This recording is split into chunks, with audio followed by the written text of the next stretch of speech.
ৰাইজসকল আজি আমাৰ ঘৰৰ পদূলি মুখত একদম মদুলি দেখিছেনে? প্ৰথমতে ক'ব মোৰ এই কাপোৰযোৰত মোক কেনেকুৱা লাগিছে দেখিবলৈ। বাৰু নমস্কাৰ, মোৰ নাম কাশ্মীৰ, মই হৈছোঁ তিতাবৰৰ ছোৱালী।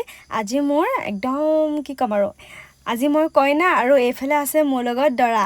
দেখি ভাবিছে চাগে আমি আজি কি কৰিম? হয়, আপোনালোকে ঠিকেই ভাবিছে, আজি আমি কৰিম কোৰ্ট মেৰেজ। মোৰ পাছফালে আছে ৰোহিতৰ বা লগতে ভাগিন, আৰু এইফালে মোৰ বাও আছে, আৰু আমিকেইটা একেলগে আহিছোঁ অলপ ফূৰ্তি ফাৰ্তা কৰি আহিম বুলি।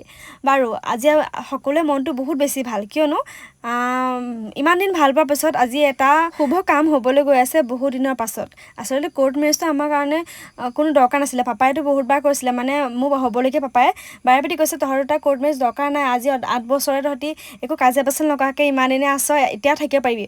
কিন্তু না, পাপাক আমি বহুত বুজালোঁ যে এনেকৈ পাপা আজিকালি কোৰ্ট মেৰেজটো বহুত দৰকাৰী।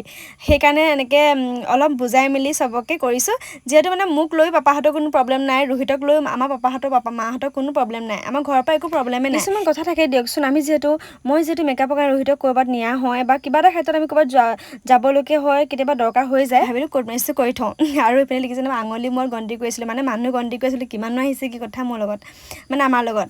আৰু কাগজ পত্ৰ জমা দিয়াৰ পাছতে আমি ধুনীয়াকৈ অলপ ফটো চটো তুলিলোঁ। তাৰ মাজতে আহি পালেহি মোৰ বৈয়ামটো, তাইক খবৰ দিছিলোঁ, কিন্তু কালি ৰাতিহে, আগতে জনাই থৈছিলোঁ বাৰু কোৰ্ট মেৰেজ হ'ব বুলি, কিন্তু ডেটটো আকৌ মই তাইক কালি ৰাতিহে ক'লোঁ, যাৰ কাৰণে তাই বেলেগ প্ৰগ্ৰেম এটা লৈ ল'লে বায়েকৰ ঘৰলৈ যাবলৈ, আৰু মোক দেখা সাক্ষাৎ অকণমান দি থৈ গৈছেহি বাৰু, আৰু কিন্তু খাবৰ কাৰণেহে ৰ'ব নোৱাৰিলে।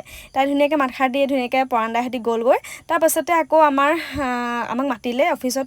গোটেইকেইটা কাম সম্পূৰ্ণ হৈ যোৱাৰ পাছতে আমি ধুনীয়াকৈ আকৌ ওলাই আহিলোঁ সেই ৰঙাঘৰত ফটো তুলিবৰ কাৰণে। সেইডোখৰত ফটো নুতুলিলে নহ'ব ন। আজি কিন্তু বহুত বেছি গৰম, এনেকুৱা গৰমত যে এনেকুৱা ক'ৰবাত যোৱাটো যেন মই বহুত বেছি বেয়া পাওঁ, কিন্তু উপায় নাই, সকলোৰে কষ্ট হ'ল আজি।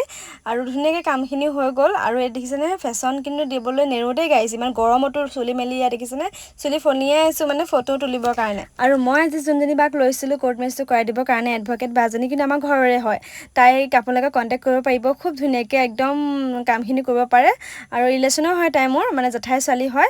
তেওঁৰ নাম্বাৰটো মই দি দিম, আপোনালোকে তেওঁক কণ্টেক্ট কৰিব হা, তেওঁ যোৰহাটৰ। একেবাৰে শেষতে ভোক লাগিলে সকলোৰে, আৰু খানাটোতো খাবই লাগিব, ভোক নালাগিলেও কিন্তু পাৰ্টি কিন্তু খাবই লাগিব নহয় জানো। সেইকাৰণে ধুনীয়াকৈ সকলোকে নভা আখৰলৈ লৈ গ'লোঁ। আৰু এয়া দেখিছেনে খুলখালীয়াকৈ ভিনিয়েকক গিফ্ট দিছে। ফেচবুকত পষ্টকেইটা শ্বেয়াৰ কৰোঁতে আপোনালোকে বহুতেই উইচ কৰিছে, তাৰ কাৰণে বহুত বেছি ধন্যবাদ দেই। সদায় এনেকৈ মৰম আৰু আশীৰ্বাদ কৰি থাকিব। আৰু এতিয়া বহুত বেছি ভোক লাগিছে, ৰাতিপুৱা একো নোখোৱাকৈ আহিলোঁ, ময়ো খাই কৰি লওঁগৈ।